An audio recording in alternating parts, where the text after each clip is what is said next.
السلام علیکم۔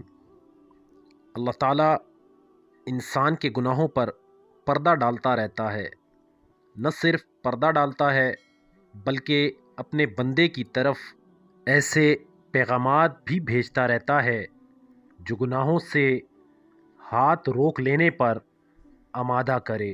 ضمیر کا بار بار جھنجھوڑنا، غیر متوقع طور پر کسی دوست کا نصیحت پر مبنی کوئی جملہ کہہ دینا، گناہ کے راستے میں رکاوٹوں کا بارہا آنا، کوئی ایسی تحریر پڑھ لینا جو گناہ چھوڑنے کا مثبت خیال پیدا کر دے، یہ سب اتفاق خود بخود نہیں ہو جاتے بلکہ یہ باقاعدہ تدبیر کے تحت کیے جاتے ہیں۔